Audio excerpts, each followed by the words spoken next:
Okay, so this is going to be a bit different than usual because every other video I made so far was a conversation. This one is just going to be about this new idea called Freedom Fellowship that John here told me about. We contacted each other through Twitter. He just DM'd me and asked me if I'd be interested. I said, sure, why not? He sent me this whole explanation through my Twitter DMs and send me the invite link on the Substack. So we agreed to have this conversation so we could get more people interested, more people involved. So, how you doing, John? How you doing? Thanks for doing this. I appreciate it. Yeah, no problem. So we'll start with the questions we basically agreed on. So first Okay. off, tell me, who are you? Okay. Okay. My name is John Douglas. And uh, I have I have a degree in psychology and a degree in counseling, but I fundamentally have issues with counseling and how it's set up. And so after I got my master's degree, I actually went into play poker for a living, and I played for about 9 years or so. Um, but and then I have another job, but uh, I joined Freedom Fellowship about a year ago, and so uh, have been kind of working on that, and uh, now here we are. Okay, so are you the founder of Freedom Fellowship? Officially, the Freedom Fellowship will never recognize its founder because, officially speaking, the only document or statement by Freedom Fellowship as an organization is the invitation letter that I shared with you, and which we're going to go over later. But basically, it's just the invitation letter is the only official document of it. And so it was written from an earthling to another earthling. So there's no names in it. And so the founder is never going to be officially recognized. So technically, I could be the founder or someone else could be the founder. Um, but uh, I do have a good understanding of what it takes to the mindset that goes into creating something like this, because after I left counseling, I actually started working on this kind of idea for Freedom Fellowship. My the name that I was working on was Personal Pack Mythology, but it was basically the same kind of idea. And I did some videos on it 4 years ago, and I did that with a YouTuber named Mr. Cropper. And sometime in between now and then, either A, I continued working on my idea and changed the name to Freedom Fellowship, and this is the result of it, or maybe the person who created Freedom Fellowship found me from those videos and connected with me and then brought me in, or maybe someone else did. But regardless, it it doesn't really matter who the founder is, because Freedom Fellowship is not about any one person's glory, or it's not about one person in any way. It's just about uh, bonding people through basic principles. There's only 8 of them, and they're very loosely worded. And then it's one goal, and its only goal is to create a world of that every person has individual rights. And so uh, the main focus of Freedom Fellowship are just the principles and the goal, and the only way to really make it clear to other people, um, was the founder thought that it's best for them not to be recognized. Obviously, the founder is 100% able to join Freedom Fellowship and be a member or even a leader, but like they will do it as their own individual person. They will never be like they will just be a regular member or a regular leader. They don't have any special power or say that any other member or leader has. If Does that make sense? Yeah, yeah. Okay, So, so Sorry, what were you going to say Oh, something? yeah. So I was just going to give a little more background, like Very uh, good. for me at least, just me personally. I when I was like 16 or so, at that time I was a Christian, and I was heavily involved with Fellowship of Christian Athletes. I was one of the leaders of that. So like morality has always been extremely important to me, and then in Freedom Fellowship for the, or not Freedom Fellowship, sorry, when I was in high school still for the Christian athletes group, I actually did a big speech about Christianity. And then after I did that, when I was 18, I realized that if I'm going to actually say that and believe in that stuff, then I better actually fully read the Bible all the way through, because I had read parts of it and stuff, but I hadn't read it fully through. And then so I went to start reading through it, and I realized that uh, I got to the part where Jesus said something about if he had the twigs in his hand, he said something like, "If you don't abide in me, then you're like this twig," and he threw it into the fire or something like that. And it basically something snapped in me when I realized that Christianity isn't actually love based; it's actually fundamentally fear based. And I realized that you can't actually have a moral idea if it's fundamentally based on fear. And so I stopped being a Christian when I was 18. Then my because I was going to be a pastor, but then I realized wasn't Christian. So then I went to be what I thought would be the scientific pastor route, which was I got a bachelor's degree in psychology, and then I got a master's degree in counseling. But then when I did counseling, because in counseling you have to do an internship, so you actually work with clients in the field and and do actual counseling.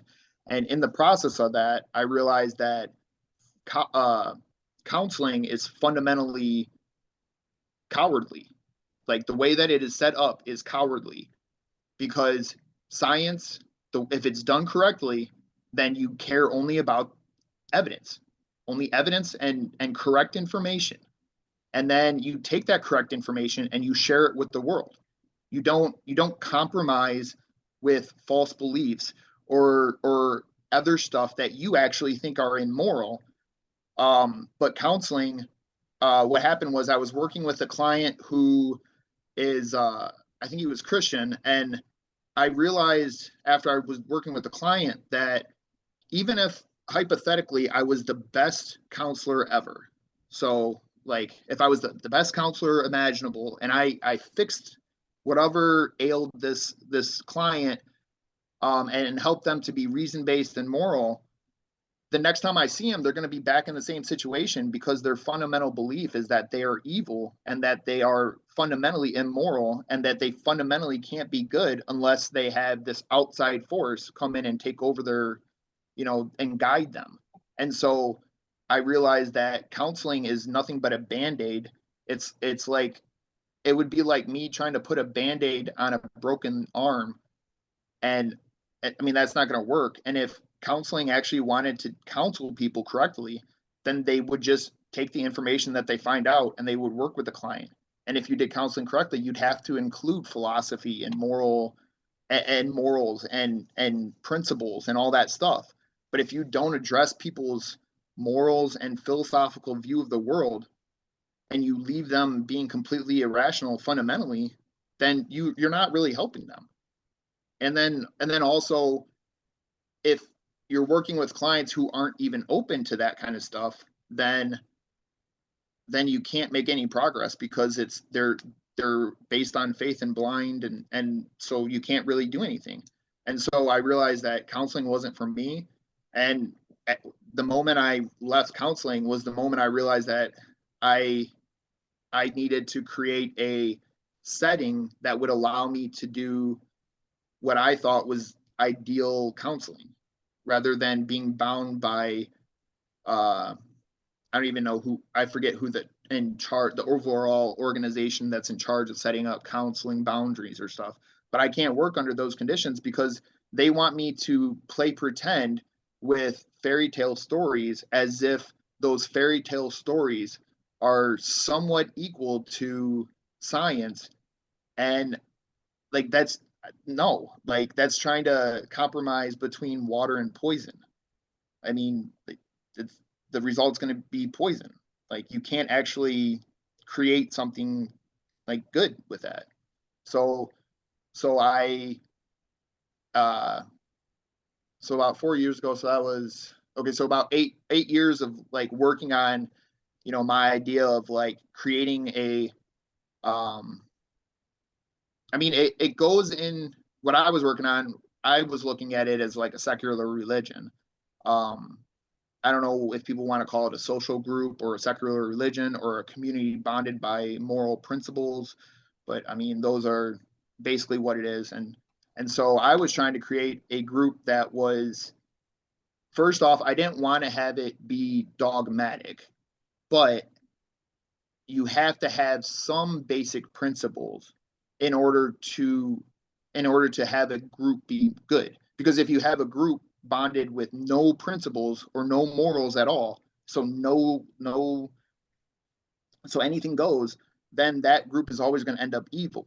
So you do need some basic principles in order to create a moral group, but you want to have it as few principles as possible because you're not trying to enslave other people or control other people. You're trying to allow as much individual freedom as you can, um, but you do have to have some fundamental, like, basic principles. And so when I was talking with Mr. Cropper at that point in time, I had a lot of like the general thoughts that I have now and was like trying to get to where I am, but like uh when I saw the result of the Freedom Fellowship letter, then like it was like everything made sense. And like it was like if you're trying to swim in a pool and you're trying to, because eventually effectively what I was trying to do was trying to just go down to the base fundamentals of life and understand it from then the base up. And it was like I was like 2 feet from the bottom, and so I was close to understanding it, the fundamentals, but like then once I read the letter, then it was like everything kind of fell together. And so I've had like a year of like thinking about it and stuff. And um so yeah. Does that all make sense, or do you have any questions about that, at least of me getting to this point? I think that's pretty well summarized.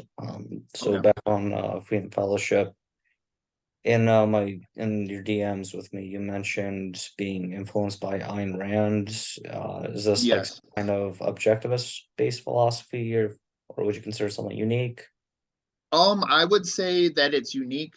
Um, there are definitely like, and if you read the letter mentions two other ideologies, objectivism and humanism. And so the founder was influenced by humanism and objectivism, but they didn't think that those groups quite tied it all together correctly. And so like for me personally, I agree with like, 90-95%, or maybe a little more of what Ayn Rand said. There are a few things that I disagree with. And like one of the principles is charity of Freedom Fellowship. And I and Ayn Rand have a little bit different view on that. And I can share it when we get to that. But but like yeah, it's not like it does line up with a lot of objectivism like principles and stuff. I think it's much more simplistic than objectivism. For example, um, one of the issues that I kind of had with Ayn Rand was I did disagree with her on a few things, but one of the things that I don't is it's not very clear what is technically an objectivist and what isn't an objectivist. All you really know is that all the material and content that Ayn Rand herself produced, she labeled all of that objectivism. And so, like, I don't know if, because I've heard other objectivists talk about whether things are like what it means to be an objectivist. And I don't think that there is some consensus. So I don't know if she clearly defined what is and is not an objectivist. And so I think one of the things that I had kind of with her was there's just so much content to agree to that it's like, I don't, like, because she was very smart and like thought everything through a lot, and she just produced so much stuff that it's like, uh, I think she would have been more successful in spreading her views if she set it up something like Freedom Fellowship, where Freedom Fellowship is very simplistic in what it means to be a member. Like the most default basic level of membership is just that you just agree with the principles and like, but there's only 8 of them. So it's not a ton. And they're loosely worded to allow people interpretation. But so I think Ayn Rand would have been more successful if she would have said like, okay, these are the 8 to 10 things that are most important to my philosophy. So if you agree with these 8 to 10 things, then you can call yourself an objectivist. But then have it left open so that people can go beyond that simple, basic uh, mode and then still create all the stuff. Because like I completely agree with her that it was best for her to like go into the absolute nitty gritty of all the philosophical things and share her view. And like I I fully think that a lot of Freedom Fellowship leaders will end up doing that kind of thing too, where they will basically just share their entire philosophy and views on it. Um, uh, but yeah, does that make sense? That like if she would have had just like what it means to be a default objectivist, then just these simple things, but then everyone's allowed to go beyond that. Like, Yeah. Um, so with objectivism, they did have some of the basics with laissez-faire capitalism and egoism, individualism, and atheism. But over uh, time, it did seem to get more complicated where you had to agree with her on pretty much everything. You have to like the things she yeah, liked, you have to dislike the things she liked, you had to view some things yeah, as better because she thought so, and then it got to the mhm, whole cultish accusation and with people like even Michael Shermer calling it cultish, and there's even a whole book on it, the Ayn Rand cults. oh, So okay. with Freedom Fellowship, since you got like just 8 basic principles, do you think that it could lead to the same problems where somebody just gets more popular than the other leaders and they all just say Okay. they're get a little cultish, agree with me on this and that, Yeah. and do you think the Well, same I problem will would rise? say first on Ayn Rand on objectivist, I have experienced some of that where it's like there are definitely some people who call themselves subjectivists that like in their mind they actually think that if anyone is truly reason based and truly free that they would always come to the same conclusions that Ayn Rand came to on just about everything, like you said, like even music and everything. Like Yeah. she didn't like Mozart or I forget who. It was one of the like the it was like Mozart or Bach or someone she didn't like, and then she liked these other people, and it's like, okay, that's just too much stuff that I feel like I'm agreeing to in order to like, you know, that's too much. But with Freedom Fellowship, I mean, it is a group, and so groups always uh run the risk of having group thinks or group think and like other stuff. I mean, it is set up to be as individual as possible. So like all the fail safes that you can think of to put in place, the founder did, but like I mean obviously they're not perfect. So I mean maybe there's something they forgot about or didn't think of, but like um it is like that is one of the reasons why one of the principles is no preacher hierarchy, which is also one of the main reasons why the founder didn't want to be like doesn't want to be officially known, is because uh, inherently in Freedom Fellowship, no one has more value or say than someone else. Now, if like you and I were trying to make our case about something and I was being completely irrational and based on nothing and false stuff, like obviously people should go with yours because it's based on evidence and reason, but like you don't win because you are you, or you know what I mean? Like you have to, if because there will definitely be like a leader who is the most popular and a leader who is the least popular. Like they're like no leaders are probably going to have the same amount of people who pay attention to them or the same amount of influence. You know what I mean?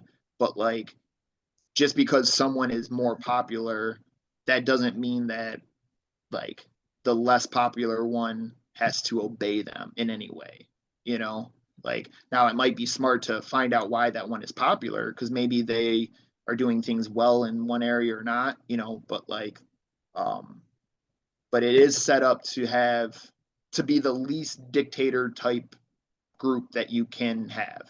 Like I mean that's why it's only 8 principles and every principle is worded as loosely as possible and um and also that's why everyone in the group has is like encouraged to have their own views because like uh we don't want it to be cultish like and that's also one of the reasons why one of the main principles, so I mean there's only 8 principles, but one of the ones that they thought was important enough to have in there was that reason-based selfishness because one of the things that people don't understand is when you think other people are more valuable than your own self in your own life, that is actually far more likely to lead to a cult and groupthink than if someone is actually reasonably selfish and takes care of their and cares about their own life and you know doing it morally because it is much harder to get people into groupthink and to be irrational uh, if they are reason based selfish. But if they are people who think that other people are more important, then it's much more easy to manipulate those kind of people. Like, you know what I mean? Yeah. So like, I mean, it has the risk of being bad, but like, it is the founder did what they did to set it up to be as to not be that as possible. And like obviously, if there are any leaders who are not being reason based or who are completely going against the other like principles, like one of the principles is you know uh, the only way to interact with people is through voluntary exchange. Like basically, you can only it's only moral if both people are volitionally choosing to interact with each other. So if like one leader started trying to like force people to listen to him or like be a dictator or something, like other leaders would call that out. Like because the way that I look at the leaders is they're almost like a decentralized blockchain where they're all their own individual things, but like if one of them is obviously being irrational and immoral, then the other ones can most definitely encourage to, you know, call out, you know, if someone's, you know, like if someone's being irrational or immoral, call them out.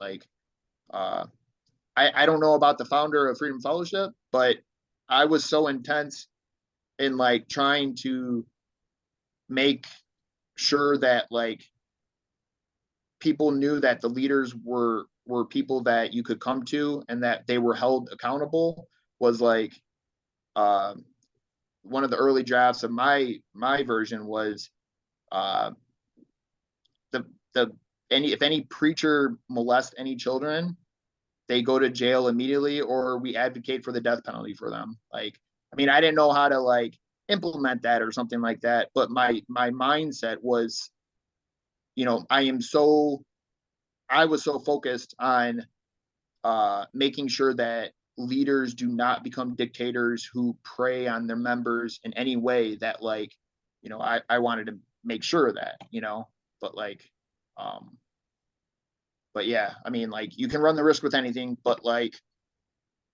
you can do what you can to set it up to be reason based and moral and then you know it's just got to grow. So, you mentioned the leaders and members. I don't think we broke down the difference yet. Oh okay. Explain the Yeah. difference. Okay. Well and first I should say that uh I did mention earlier that the only official document of Freedom Fellowship is the invitation letter. Yeah. So like all the other stuff beyond the letter is like personal interpretation, or you can call it tradition, or like building a culture type thing. But the main breakdown for people who are a member of Freedom Fellowship, the two types are just basically a member and then a leader. And the member is more private, and the leader is more public. There aren't really like any rule books written on it technically yet, because it is, I mean, it's less than a year old. So like right now we're just kind of learning and building that. But the main breakdown is a member is just they're private about their stuff, and then a leader is expected to be more public. So a leader, in my view, is a leader would be someone who is a public intellectual who also like talks about Freedom Fellowship. Now, that doesn't mean that they only talk about Freedom Fellowship. I mean, they might only talk about Freedom Fellowship 5% of the time or something. Like each leader can do whatever they want in their own way, and that is completely encouraged. But those are the general breakdown: is leaders public and then members private. And so I'll give you an example. Freedom Fellowship is set up in such a way that it's basically just a uh, a moral default that is written at the elementary school level. So every member is expected to develop their own views about life and philosophy and moral and all that stuff. They are expected to do that on their own. And for members, they aren't expected to share that publicly. Now, if they want to, members are like leaders; they can do whatever they want, whatever's best for them. We support them as long as they're within the principles and agree with the goal. They live their life however they want.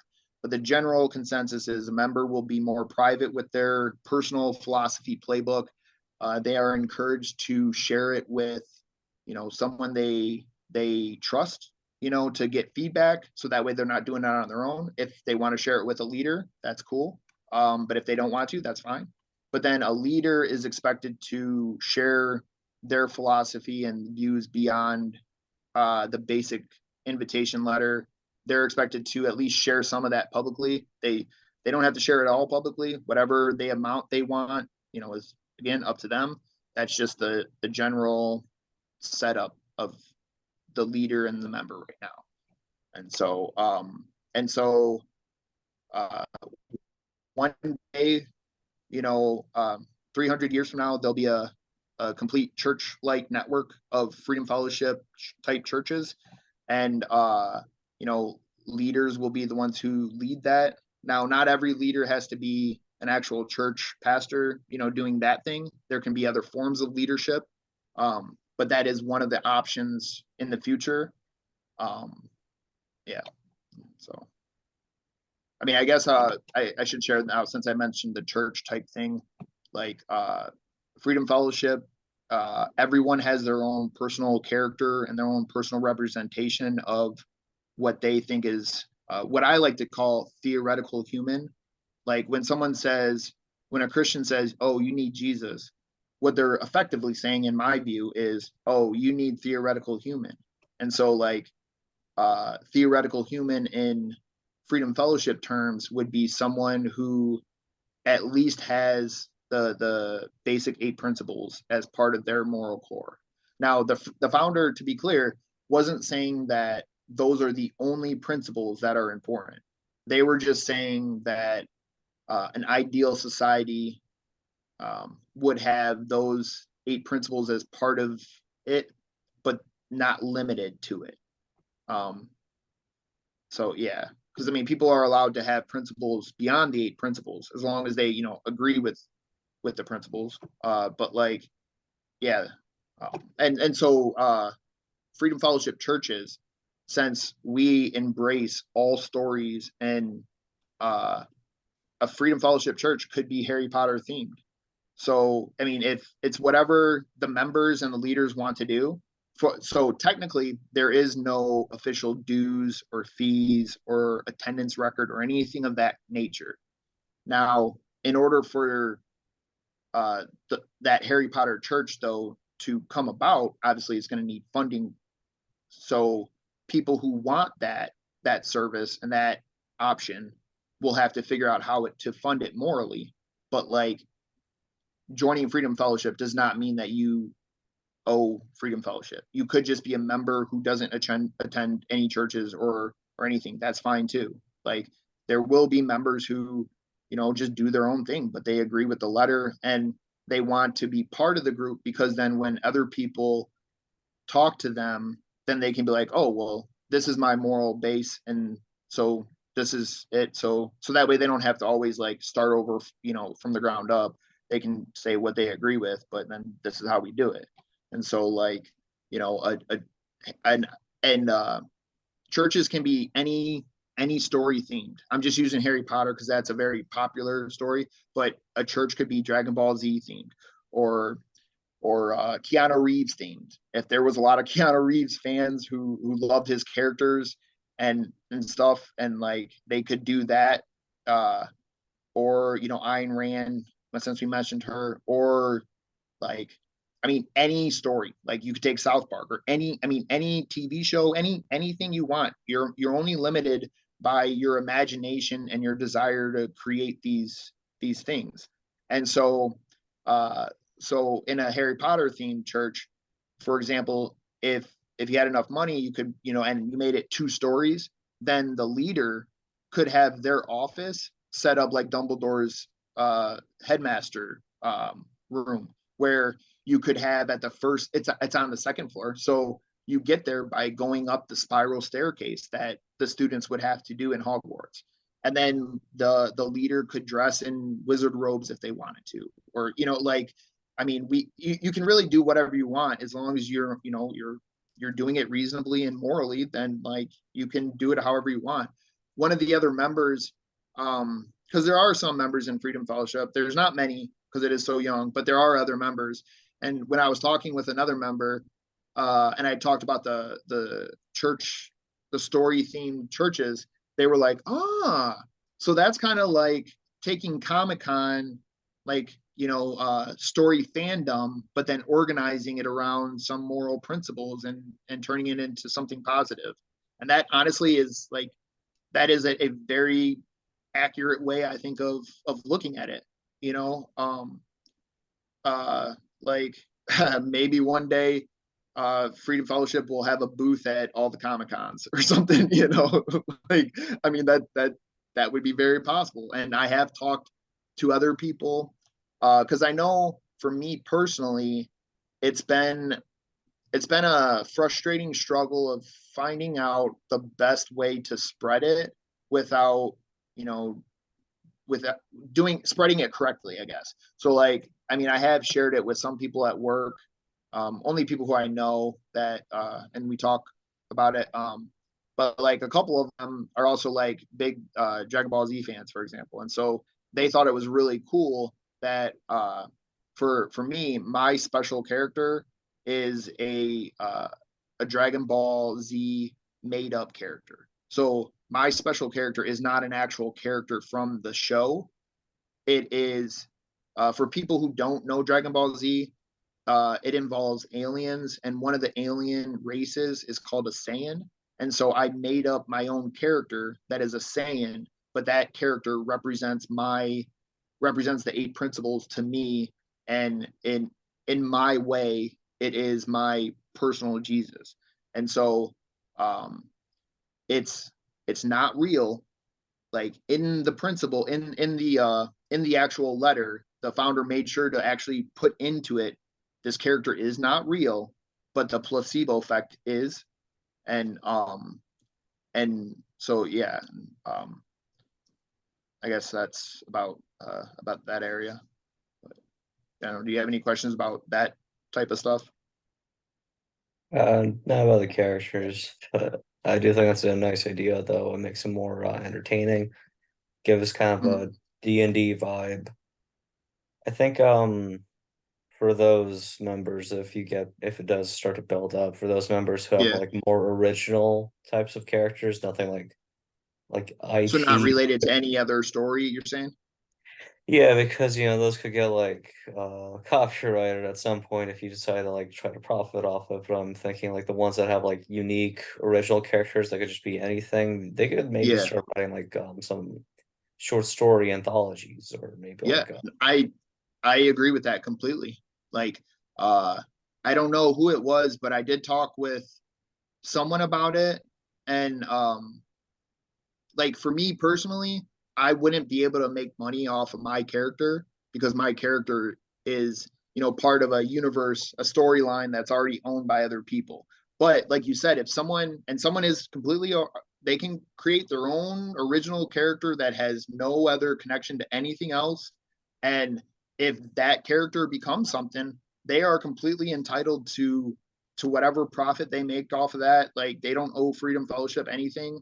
Like, I mean, I would imagine that if if that did happen, that person would probably like give back in some way to like help Freedom Fellowship grow, since it apparently means a lot to them. But like, it is not mandated by any means. Like if they don't want to, like that's their choice.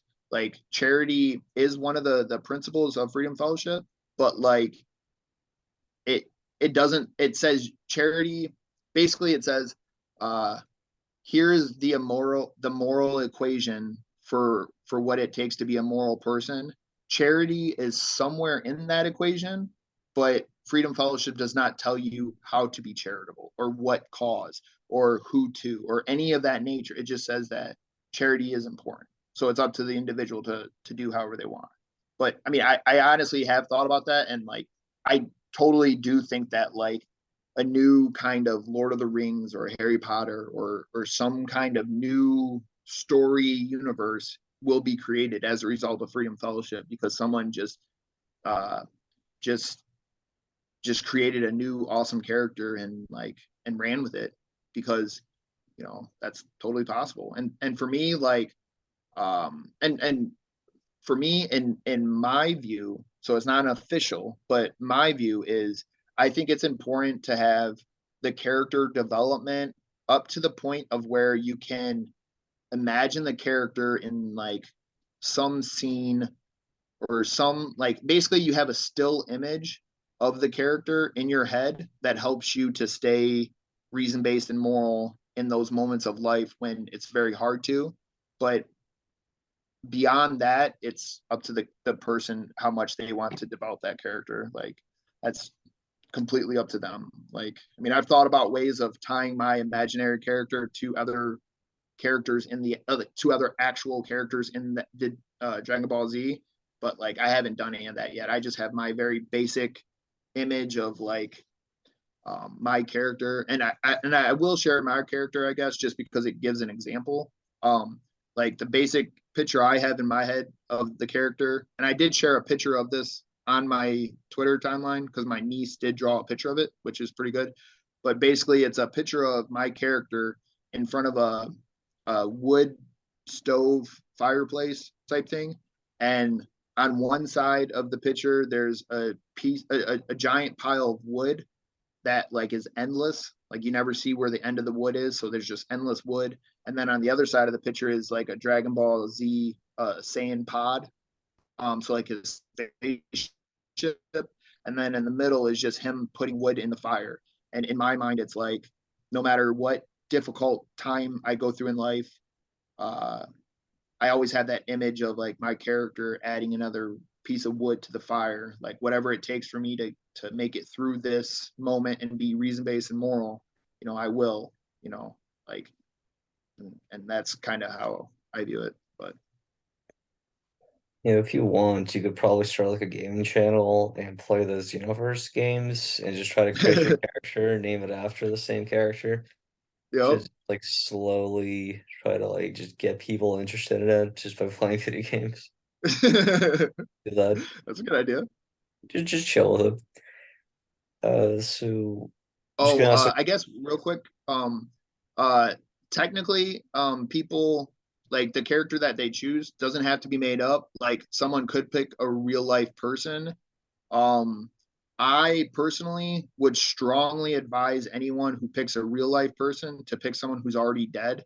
So that way your moral base isn't tied to another human being who can make choices that you may or may not agree with. So like, but like, but yeah, that's the only other, I guess, piece of information I have on that area. I mean, they could pick somebody who they think already represents the principles best, something like that. True.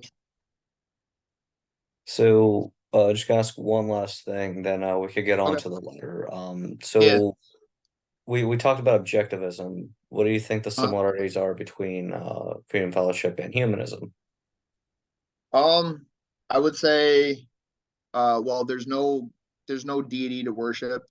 Um, so like Freedom Fellowship, uh, like says that the reality is what it is. It's objective. It's hard. It's real. It can't be changed by emotionalism and stuff like that.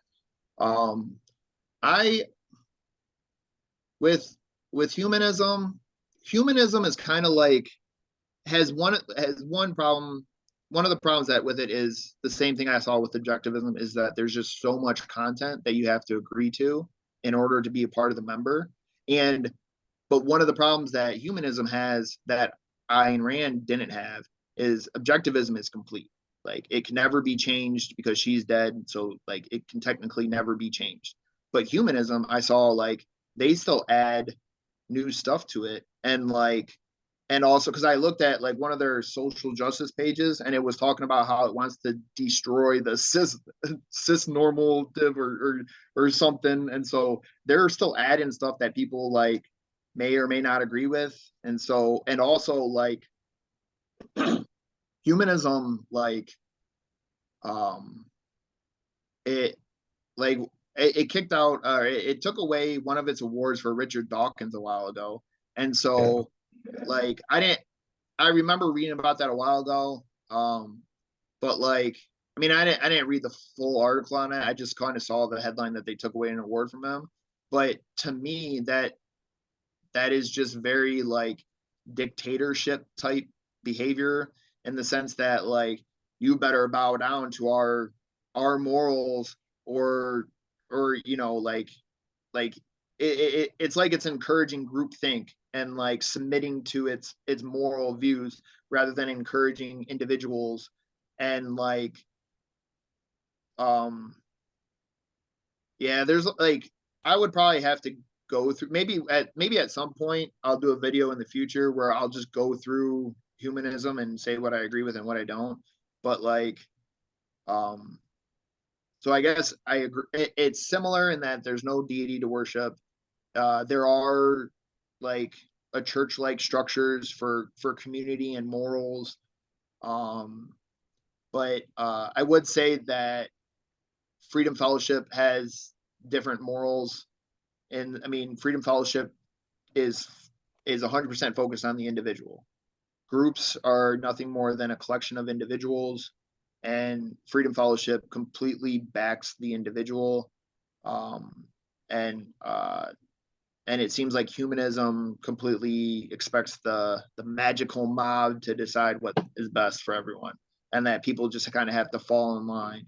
Like, I mean, I I was still part of a member of a humanist group, uh, and it was like a month ago or something because this past October they had for the first time ever a Real Women's Day on October 10th.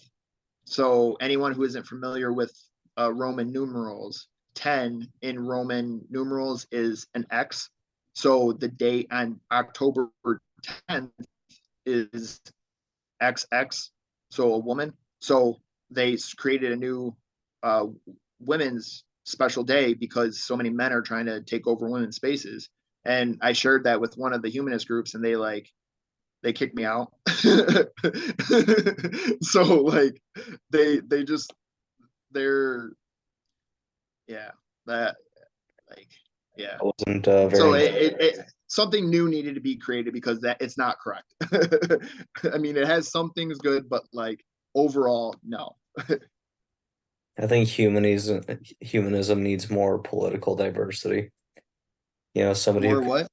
I think humanism just needs more political diversity, just Yeah, people these there principles is. apply more to different policies because it shows just how like open-minded it can be. But a lot of these American humanist groups, like the AHA, just aren't in favor of that at all.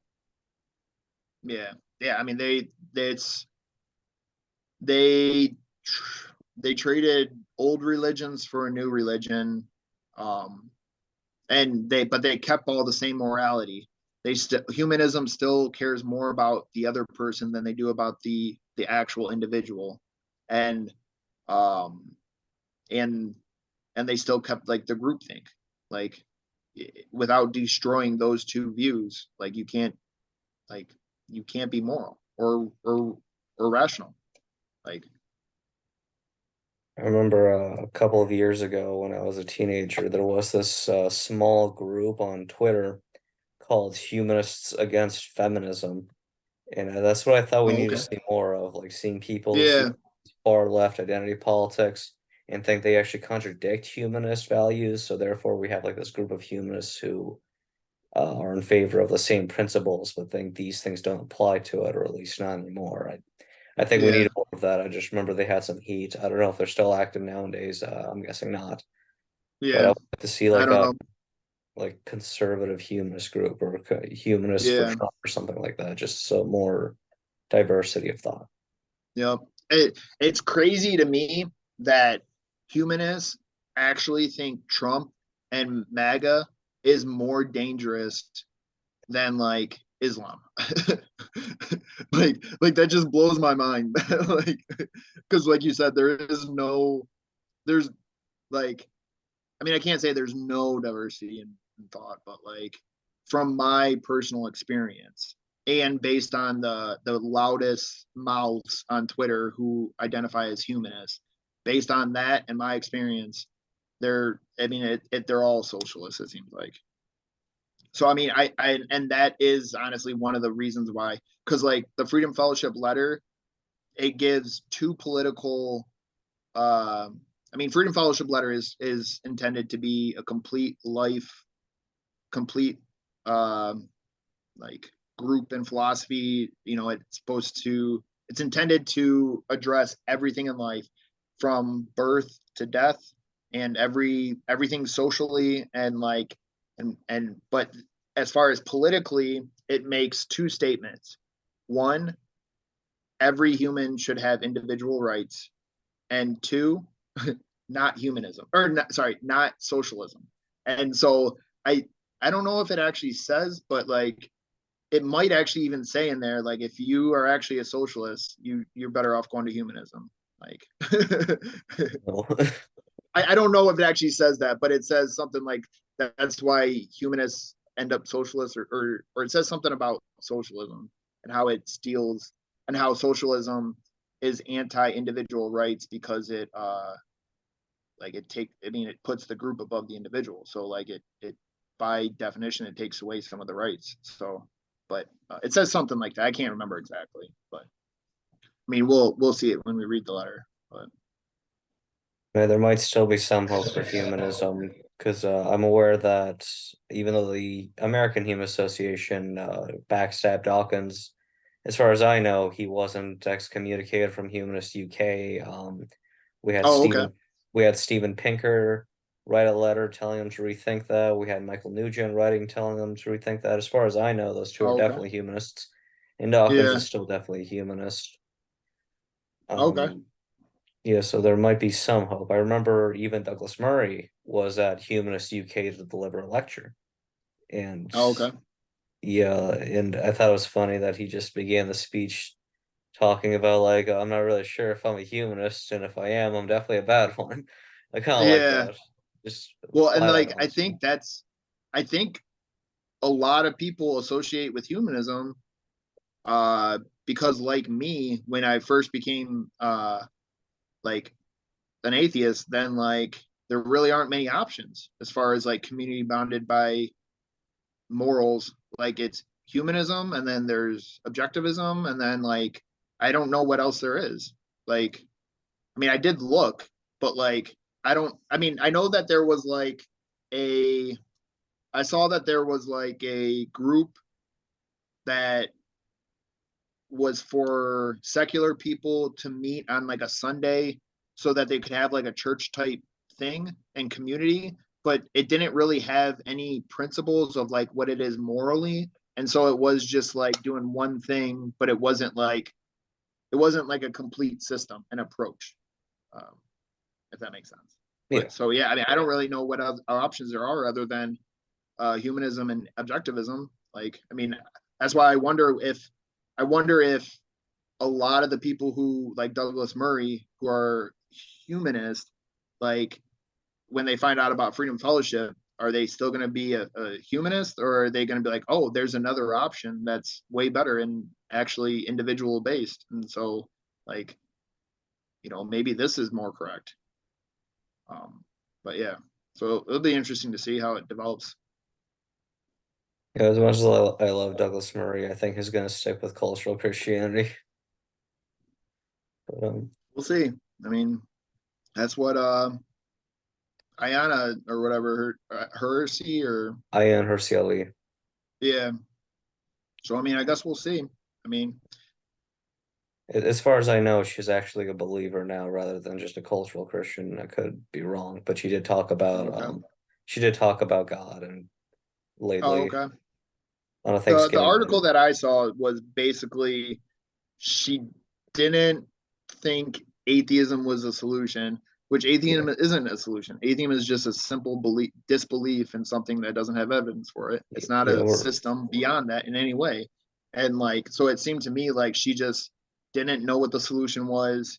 And so she just joined the team that she thinks will beat the groups that she knows are wrong and bad, but she doesn't. It seemed like she didn't know what the right group was, but she know there are certain groups that are bad and need to be defeated. So she wants to join this group to defeat them, but she doesn't actually like believe Jesus was sick, like resurrected and all that stuff. At least that's how I took it based on that article. I could be wrong though, but like I did skim through it, but that's what I got.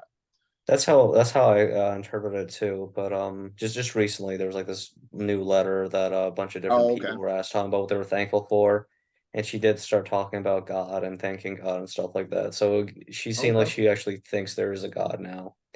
I'm not sure if she was just being metaphorical here She or might be just trying to convince herself. yeah, because I mean, that's like, I mean, I don't want to say anything bad about her. And maybe she's doing this, maybe not. But I mean, I have talked with other people in similar situations, and it just seemed to me like they weren't like they knew they didn't believe, but they tried to like. So is there anything else you want to add before we get into the letter? Because I think now is a good time to break it down. So just want to. Um, I I think that's I think that's mostly it. Like, I mean, we can always add stuff later if you want. And if I, watch it and then realize I missed something, I can always add it to the comments or whatever. Right. So let's get into the letter. Let's hope I don't fuck this up. Okay. Can you see it? Good. All right. So letter, dear Earthling. All right. Got your target audience already. Gotcha. Yeah. All right. So how do you want to do this? You want to read it through? Yeah. I mean, I can read it if you want, or you can. Yeah, you go What do ahead. you want? Okay. Uh, Humanity is a community first, but at the end of the day, we are individuals. I am without a community to call my own, although I am somewhere between objectivism and humanism. I do not completely agree with a current existing group of people. This is an invitation to my fellow Earthlings who feel the same. I mean, is there any question about that or that first paragraph or no? Straightforward. Okay. Okay. So this is the ultimate dilemma in the social sciences. How do we live with ourselves? Are we a community or are we an individual? Where are the boundary lines between collectivism and individualism? While we often have a deep desire to belong to a community, the societal structure of a community shouldn't own the rights of the individual. I believe the legal right lies with the individual. Communities will form, but they must form voluntarily in order to form morally. A world that has individual rights at the center of its core is the world I am building. So that, I mean, I think that is straightforward, but that is basically just defining the goal of the group is individual rights for everyone. Humans are social animals. We need to socialize and form a group identity, a community to aid us during tribulations and share in joyous occasions. Communities form around similar principles or motives. We socialize with people who are like us. We connect with people who have the same vision for the future. I'll just keep reading, but if you want me to stop at any point, just interrupt and we can go right. But I've been motivated to create a new community and social club. This social club is not a religion, but like humanism, it plans to fill a societal space for people who do not believe in an interactive God. And it is a community bonded by our moral code and outlook on the universe. This is a place for like-minded individuals to build a reason-based, love-based, and freedom-oriented world as a team. You may be asking yourself, what? Oh, sorry, just Oh, that actually made me think of something. okay. Was this specifically for atheists, or can it also just be for anybody who just has no religion, like maybe a deist or a pantheist? It's that's the first principle. Do you mind if I answer that with the first principle? Okay. When you know what I mean, when we get to the first principle, then Okay. I'll explain the difference between or what it's for. Okay, so I've been oh, so We were you down may here. be asked what? Oh, I'm it's sorry, I okay. was just saying we were down right here. You may be asking yourself why it is important to have a team. The answer is simple. A team of individuals bonded through moral courage is stronger than a single individual. We will all die. We can build a better world, but only have a finite amount of time to accomplish and maintain it. On the other hand, a team is as immoral as the human race. A team bonded together by an idea and moral courage can last multiple generations. We will die, but our team will live on continuously, working to build an individual rights-based world. I am writing to you to invite you to join a new social club, Freedom Fellowship. This is a community, but not a religion. People can think of it as a secular religion if they want. I think the founder was like, there's just such a stigma with the word religion that yeah, but anyway, I'll keep going. This is a community, but not a religion. There are no gods or God to worship. It does, however, fill the role of religion in our lives in the same way that humanism can. I believe religion as a whole is neutral. It's not good or bad. It is simply a bond between people through moral principles. People, please don't misunderstand me when I say religion is neutral. Religions can be good or bad, but that is determined by their specific principles. For a religion to be good or moral, it must meet three principles. It must be reason-based, love-based, and freedom-oriented. If a religion meets those criteria, then it is moral and optimal for humans. Unfortunately, I do not see any religions or social clubs out there that meet that criteria, which is why Freedom Fellowship was created. Freedom Fellowship is a reason-based, love-based, and freedom-oriented community. The principles of Freedom Fellowship are Okay. Just scroll down. Okay, so principle one, there is no manipulating God controlling everything. There are no divine miracles. The world is the way it is. Prayer does not influence reality because there is either no God, or if there is a God, it is not interfering with our lives. If something is to be, then it is up to humans to make it so. We seek to break the irrational and immoral belief that some humans have an ability to communicate with a God and possess God knowledge. This group is for agnostics, atheists, and deists who believe in natural law. So to answer your question, this group is for atheists, agnostics, and then people who believe in a hands-off God. So the founder of Freedom Fellowship kind of separates the universe into two sections, I guess you could say. If you want to say before the Big Bang and after the Big Bang. So kind of like the universe as we see it you know, the reality and environment that we are living in, the universe that we experience, there is no God in that. They're saying that there is no God interacting with humans. Humans have never interacted with a God ever. Every single ideal and moral piece of literature that's ever been produced has been produced by a human. So, uh, so the founder is basically saying there's no interactive God that, like, so in order to be a part of this group, you have to be someone who understands that your life is your life and you are 100% in control of it. And if anything is to happen in your life, it's up to you to make that happen. That you cannot rely on any supernatural um, type to come and save you.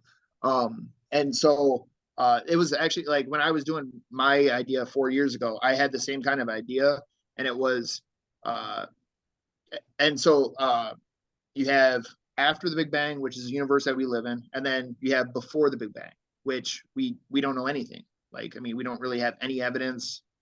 Like, as far as I know, I mean, I know like Lawrence Krauss, I think is that the physicist or whatever. Yeah, I that's know right. I know he was trying to work on like what happened before the Big Bang and like understand that. But as far as I know, that we really don't know anything before the Big Bang. So me personally, I am an atheist. I don't think there's any God out there. I think the universe is eternal and that it's always existed, but I don't have conclusive evidence of that. And then also, like, I know like Aristotle and like other people who really like Aristotle. Aristotle believed in a prime mover type God, so he believed there was a God that existed and created the universe, but has kind of been hands off ever since. At least that's what I thought or think that he is. I could be, someone could correct me if I'm not exactly right, but like the way that I look at it is that there's two types of God believers: interactive God, the people who like a Christian who think that that a God is interacting with reality and humans and all that stuff, and then there's the hands off God believer. The hands off God believer, in my view, has the same chance to be reason based as more and moral as an atheist because they understand that reality is what it is, which in the principle it actually says the world is the way it is, you know. Uh and so the hands off God believer understands that their life is in their hands in the same way that an atheist does. And so the founder wanted to have as many people be able to be in the group as is possible to be reason based and moral. Like the founder didn't think that you could be reason based if you believed in an interactive God. Does that make sense? Yeah, Okay. Did I explain that well enough, or is there any other questions? I think we're good.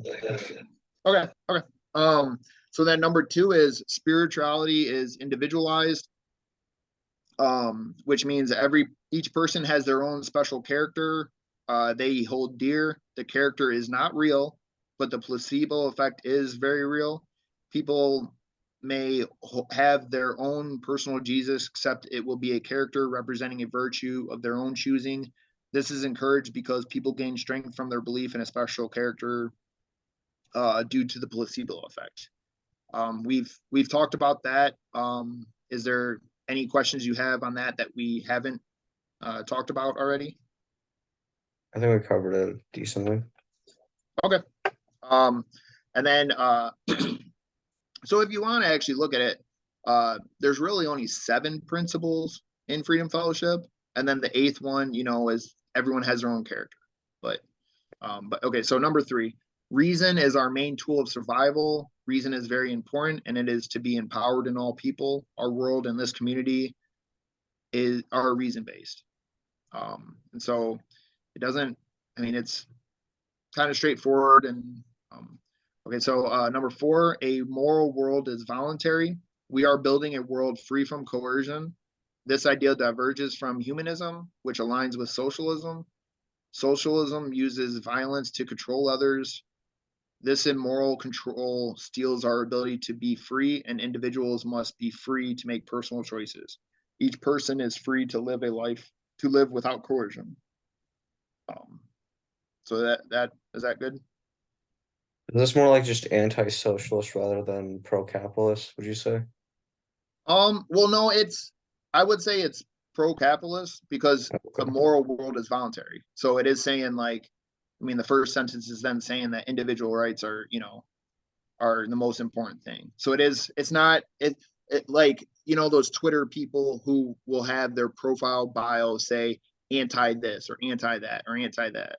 So this isn't just anti-socialism. This is pro individual voluntary action exchange.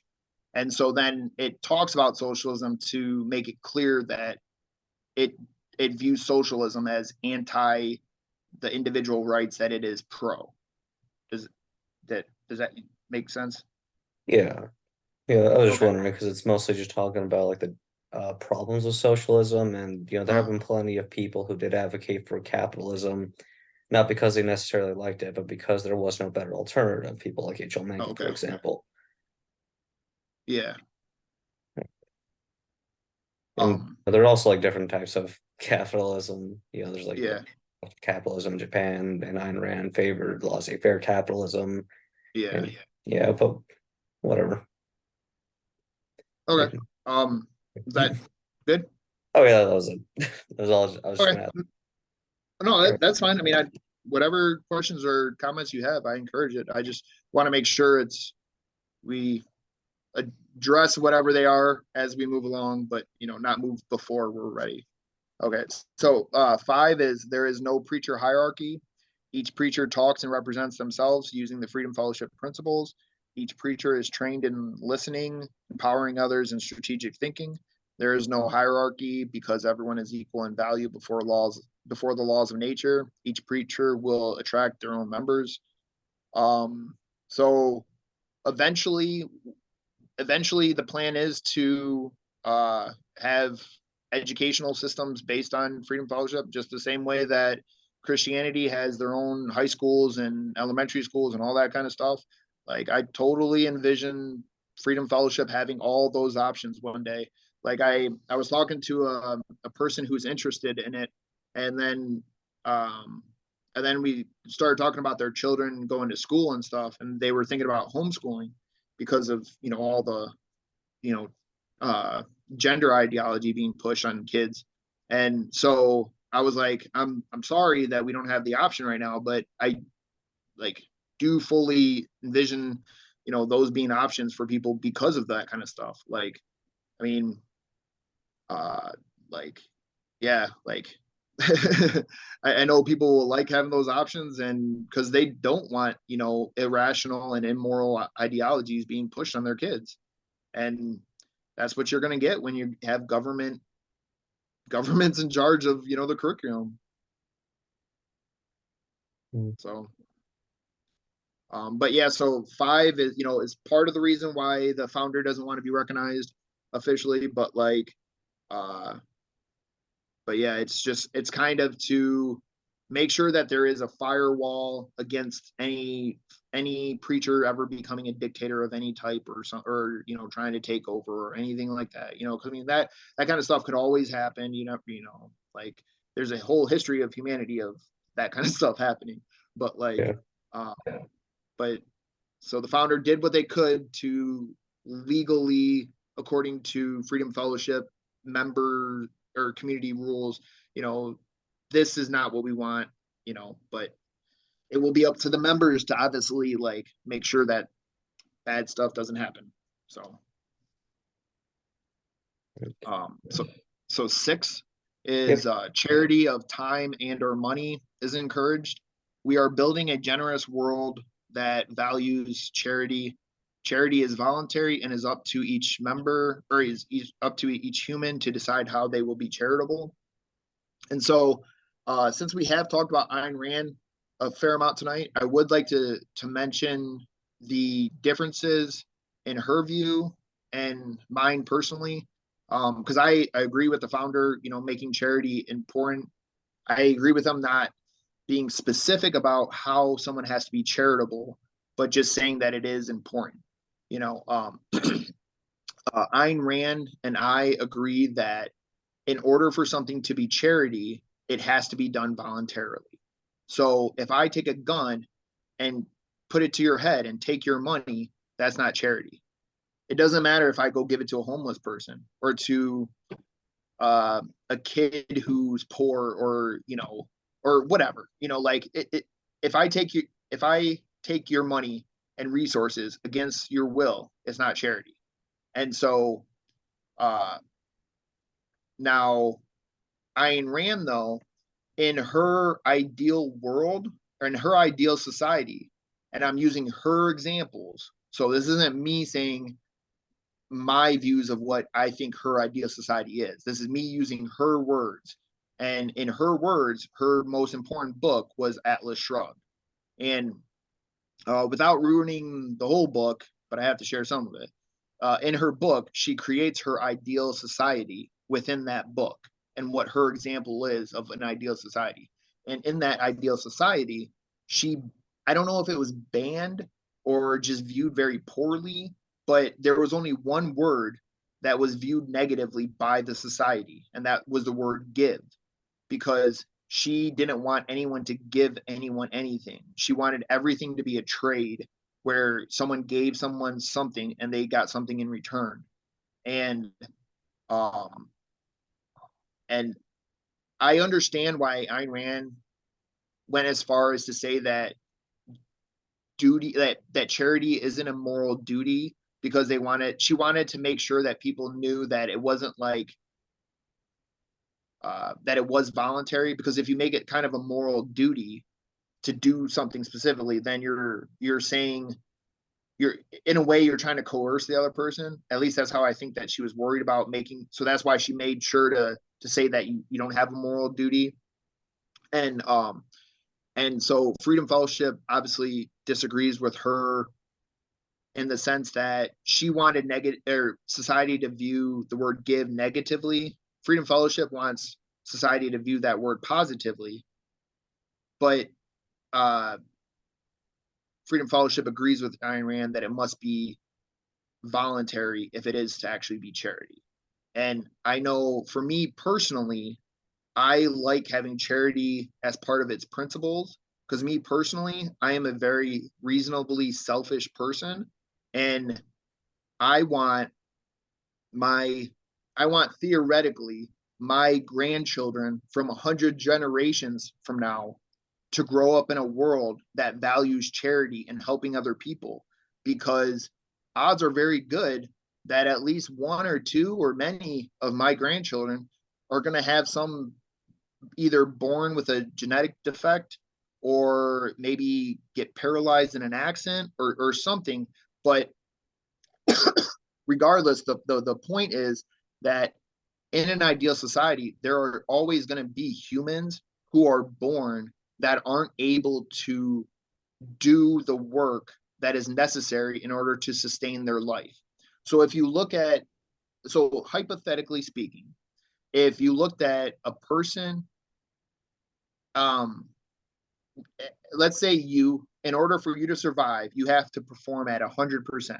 So if you perform at 100%, then you are providing your body with everything you need in order to survive and to thrive. Okay. There are just going to be some people who are only able to do 70% of what is needed in order for their life to survive. So there's just always going to be some people who need charity in order to live and survive. And so I do want a world that values helping other people out, but I don't want a world that values other people more than themselves, which is why the eighth principle is in there. But without getting that just yet, like it's important for that to be part of the society, because like I said earlier, it's not telling you how to do charity. It's just saying that in the equation for a moral life, charity is involved in that in some way, and it's best to carry that out however you choose. So, for example, someone who, in order to actually do charity, you do need to be able to be someone who is able to produce more than what you personally need. So, so I would say that members who aren't able to produce more than they need, that they like, I mean, I think it's good for them to treat other people in a good way, or, help out if they can in charity. But those people, I would say that it's not really reasonable to expect them to give money or to give charity that they can't give, for example. I would only expect charity to come from people who produce over 100%. So they need 100% for their life and their family, but anything else, they have the option of, doing charity, but they can also reinvest that in their life or other people or do whatever they want. But obviously you can only do charity if you're someone who produces more than what you need. Does that cover all the charity info, I guess? Yeah, yeah, no, it makes sense. Okay. And then love oneself and others. We are creating an encouraging love-based world. We're not gonna tell you how to show your love to other people, but obviously love's important. Love yourself and others.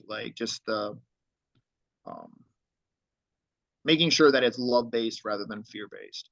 And I will make sure to clarify that because I shared this with an objectivist, um, and one of his worries was that he didn't like number 7 because he is very much against unconditional love, and I 100% agree with him. And so he was worried that love oneself and others would lead to unconditional love. But to me, it's unconditional love is completely irrational. It's you would be a doormat, and you clearly wouldn't love yourself if you let other people just do whatever they wanted to you, and you didn't have any boundaries or conditions of how you would be treated. That would just be completely irrational and evil. And I think that 7 is kind of kept in check by just if you want to scroll up to 3. Right. So remember to stay reason based. Unconditional love is completely irrational and not reason based. But so that's just an example of how some of the principles keep each other in check. Does that make sense? Yeah, but I do think maybe it should be expanded on this one. Just give a little reminder on how it would be, how unconditional it would be unreasonable. Yeah. Maybe just expand on it just a little bit, just add a little side notes, just remember Um.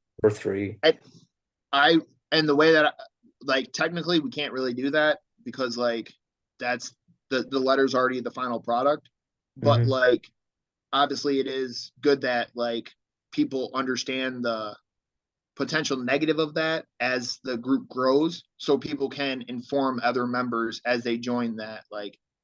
The founder didn't do it incorrectly, but the founder could have added a few more words to make that clear. Does that make sense? Yeah. But obviously at this point we can't go back and change it, because that's, I guess that's one negative thing about it. But I think it's also one of the positive things about it is that its statement is already, it's finalized, it can't change. And so it's you're not you're not agreeing to something that may change in the future, if that makes sense. And so but uh I do agree with your concern of it. And so for example, because after that conversation I had with that objectivist about it, I realized that when I create my philosophical life playbook, whatever you want to call it, my life philosophy views, when I do that, I will for sure make sure to have something in there addressing number 7, principle number 7, and how I view it. And I will make sure to have, unconditional love is completely irrational and will lead to evil stuff. And so it is important to love yourself, but you have to have it based on principles and reason. And um and I will encourage other members when they make their own personal philosophy playbook to also address that in somewhere, because like uh, one of the things the founder wanted to do was make it so that people do take philosophy and moral values and think about these things way more in their own private lives. And so they envisioned, uh, the members doing this kind of thing before they finalized this. And so they wanted a world where it was regular for people to have their own personal moral philosophy and took it seriously. So that way they could pass it down to their kids. Cause like, I don't think that I, surprisingly, I don't think that a lot of people take philosophy and morality as important as it is, when it's really the most important thing, because all your actions are based on your life views. And so whatever values you have are what ultimately determine the kind of consequences that you can experience. And so we do want members to address that in a reason-based way, so that way when they pass their moral playbook on to their kids or their nieces or nephews or their friends or whoever, when they pass it on, then like that is kind of addressed going forward with Freedom Fellowship, you could say. Like that will, like, in 100 years, maybe that's just a very normal thing where someone it learns about Freedom Fellowship and then asks questions, and then people go through the letter like this with them, and then when they get to Principle 7, they do make sure to clarify that. but but it is too late to officially change it, but we can address it in that way moving forward, if that makes sense. Okay. And then so the last principle is Principle 8. So selfishness is not wrong. Although usually described in a derogatory manner, selfishness is necessary and is a survival tool. We are all selfish. Freedom Fellowship promotes every member to live with reason-based self-interest. And I mean, honestly, I think that's I think that is by far Ayn Rand's biggest positive contribution, is like her realizing that selfishness is actually a necessity in order to be a good moral person. And like, I think people don't understand that. Like, people kind of understand that. Like, for example, when I was going to counseling, getting my master's degree, my grandma passed away, and my mom was having a hard time with that. And one of the main things that I told her during that time period was, because she was having trouble getting outside of the grief type thing.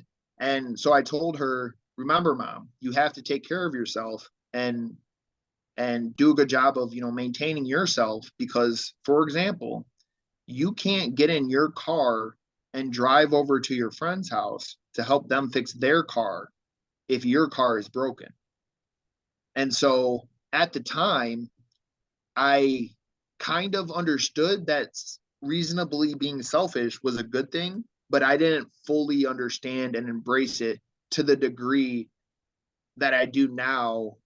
Um, and it was largely because of Ayn Rand going into such depth on why it's important, but not in this way and not in this way, but in this way. And like, I mean, I agree with her probably 95% on that. I don't want to say I completely agree with every word she said on being reasonably selfish, but the overall general concept of it, I agree with. And when you look at evidence of other people who have been successful, it's obvious, in the sense that like those people who are very successful usually have a schedule that they do every day, and they usually set time for them, their me time or their whatever their time is. Like, people who are often successful are that way because they valued their time and their life. And but I think before Ayn Rand, a lot of those people would say that selfishness is good in this area or that area, but like not really just say selfishness is good. And I mean, irrational selfishness is bad, like being greedy and like and there's other ways of being irrationally selfish. But if you are not reason-based selfish, it's it it's really impossible to be overall moral then in your life, because like you're gonna then raise your kids to value other people and like over themselves, and that's just going to lead to them being a doormat type person and never really achieve their full potential, because in order to achieve your full potential you have to actually care about your full potential. And if you don't care about your full potential, then you're not going to do what's necessary in order to achieve that. Like, and so it is, I think, incredibly important.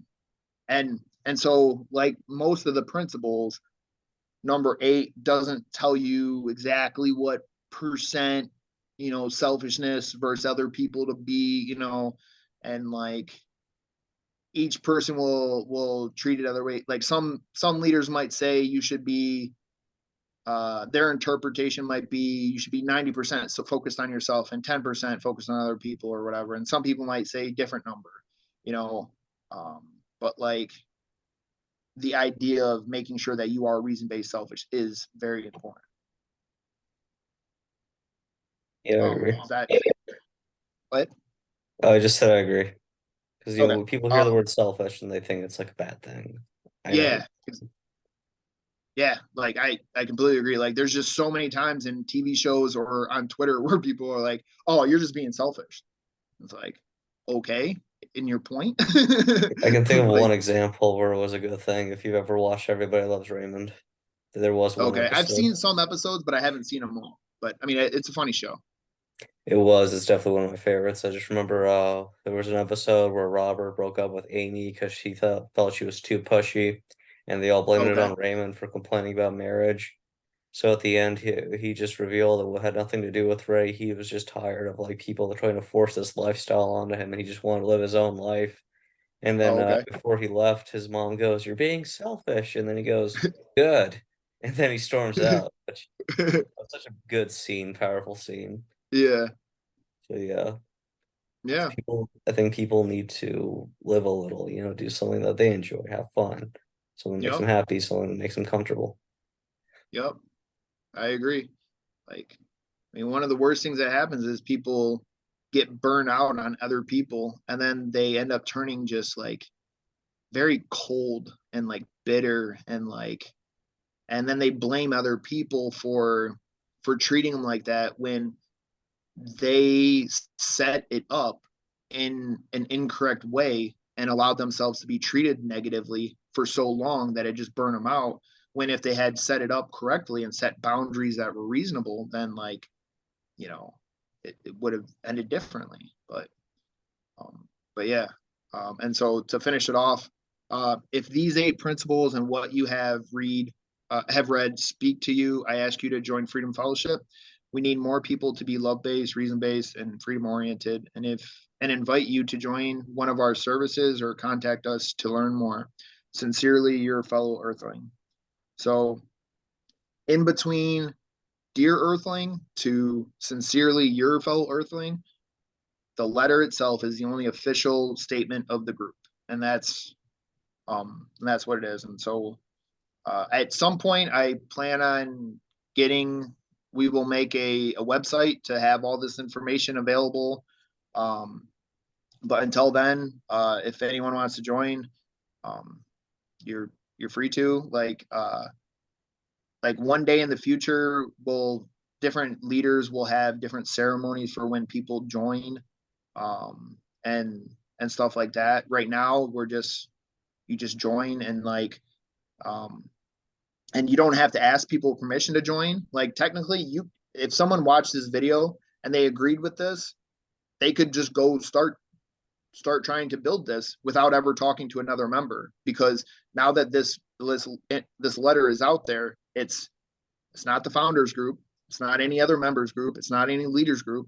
This is just an earthling statement about their views on life, and this is the loose boundaries of the group that they and the group community that secular religion, whatever you want to describe it as, like it's it's going to form and grow organically based on members and leaders' actions and desires. And one thing that I share with other people who do join is never ask me permission to do something for Freedom Fellowship. I don't have the right to give you permission that you're looking for.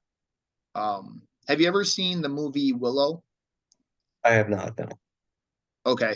Um, I'm gonna I'm gonna say this one scene, but it doesn't ruin the whole movie, but it's pretty good. It happens kind of in the beginning. And I and I will say Willow the movie is excellent. Willow the TV series that they canceled after one season, not good. Don't waste your time with the TV series. But the movie was very good. But in the movie, there was one scene where Willow was one of the per because in this world there is magic and other stuff. So the village did have like a wizard who was their head wizard. And so Willow and two other people were fighting to be his apprentice. And so what he did was he got everyone gathered, a crowd, and then he had these three people stand in front of him, and he held out his hand and he's like, uh, all the power in the universe is in one of these fingers. Pick the right finger and you can be my apprentice. And then like each of the three people pick a finger and he says no each time. And then after, Willow goes, talks to him, and the wizard's like, why did you hesitate before you picked a finger? And Willow's like, I was stupid. It was bad. He's like, no, what was it? And Willow's like, well, I was gonna pick my finger. And the wizard was like, that's the correct answer. You know, like all the power in the universe and in your life is in your hands. And for Freedom Fellowship, that's the main goal. Like that's why the first principle was the first principle. Reality is what it is. This is what we're working with. You are in your hands. Freedom Fellowship is here to help and to give you options about how to do life to the best of your ability. And it will have many options in the future. Right now, it doesn't have many, but we have to build that up. But the main thing is your life is in your hands. And so it's up to you to make happen. And so in Freedom Fellowship, you don't have to ask permission to do something. Now, if you want advice or suggestion or clarification or all these other kind of questions that you could possibly imagine and have, that's fine. But don't ask, do I have permission to do this? Does that make sense? Yeah. Okay. But yeah, so I mean that's Freedom Fellowship in a nutshell right now. Yeah, wait until Elon Musk colonizes Mars. This is going to be a little problematic, not inclusive enough. Well, it's good. It's maybe then I did actually thought about that one time. I mean the Earthling part is good because that's where we started, but maybe when we do colonize Mars, maybe then Elon Musk will create a new chapter and he will create a new official statement and he'll keep everything the same except for dear Martian and your fellow Martian or something. But like Dear Milky Way inhabitants or something. dear Milky Way galaxy member Yeah. or person or whatever. All right, so is that all? Any last statements you want to say? Any conclusion? Oh yeah, I guess this is a good one. Two of the, at least for me when I was developing my idea, two of the things that really, and when I asked the founder about it, like they said that they were thinking along the same kind of lines. But for me, correct morality is not possible unless its foundation is built on truth, which means reality as it is. So unless you actually have your moral values built on correct knowledge and evidence, you're never going to be able to achieve morality. And that's why the principle one is one, to make sure that's clear to people. And then also one of the things that I think society has wrong, that they view incorrectly, is I don't know if I talked to you about this or someone else, but a lot of people think that we're like close to building the ideal society. And like some people would say that we're in the city of the ideal society, but we're like 20% of the way there.